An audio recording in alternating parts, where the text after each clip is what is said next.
Tom, assistant coach of the South. Yes. How do you think the camp went leading up to the game, and more importantly, how do you think the game went today? I think, to be honest, the first couple of weeks we got together, we knew we had a good squad, especially middles, and I think in the game today you could tell the way the game went, how physical it was, that they all dug in, and our backs as well. They threw some good shape, and I think probably the better team when we had to dig in, but I think we deserve the win, to be honest. I'm glad you said that about the forwards, because they seem to set the mark very early on. The sort of first 10 minutes, the first thing I noticed was like, we've got a game on here.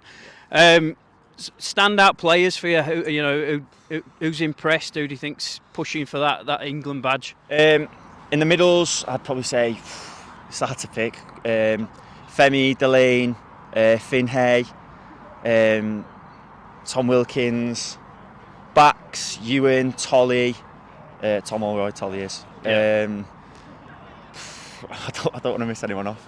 Should we just go through team sheet now? Honestly, I think, to be honest, out of all the boys, and I think a lot of them have put their name out there. To be honest, it's hard to single people out and pick people out like that. There was obviously some people had big games, some people didn't have big games as others, but they still did well. So I think it's hard to pick out, to be honest. How long have you been involved with the setup here? First time ever. I was used to play, but then unfortunately I had to stop playing, so it's my first year of coaching, and I know Sloaney there, Mark Sloan, so I help him coach at Loughborough. Who did you play for?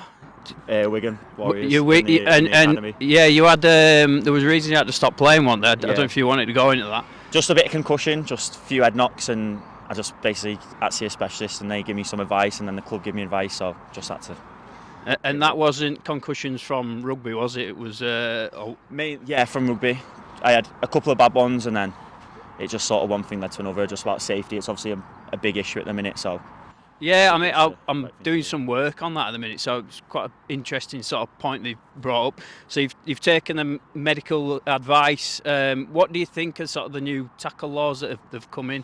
I think it's going to help. I feel like as long as they get integrated well, and it's going to be hard to judge. I feel like a change does need to be made because of obviously all the stuff that's going on with head injuries and stuff like that.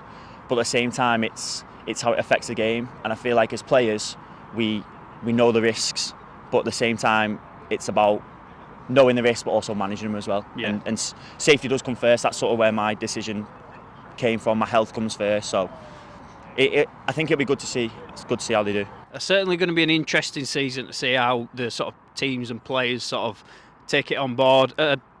Today's game, I didn't really see any issues. It was a fast-flowing game. Didn't really cause any stoppages, did it? No, it was. That's what I mean. As long as it doesn't disrupt the game too much, I think there'll be a positive thing. It's just about how they affect the gameplay and stuff like that. But I feel like in the community level now, trying to integrate them, it's important. We sort of know what we're doing with them, sort of thing. Like we're not taking the risks. But like you say, the game today, I feel like it didn't affect it too much. I feel like it was still a good game. So I know we're off the boil a little bit there. What's the next step then for University Rugby League for you? I'm at Loughborough coaching and a student, so we've got our playoffs coming up. We've got a few big games, all at home as well. So I think I'm not sure if we've got in the quarterfinal, but the quarterfinal's in 2-3 weeks, so we've got a bit of time to prepare for that. And then our second team have got a cup game this week against Oxford Brooks, so it'll be. And Loughborough finished top of the division. I'm right in thinking that. Unbeaten in the Southern Prem, and then now we go into the playoffs against the Northern Prem teams who finished high in their league as well. Cheers for speaking to me, and best of luck in the playoffs, mate. Thank you very much. Cheers.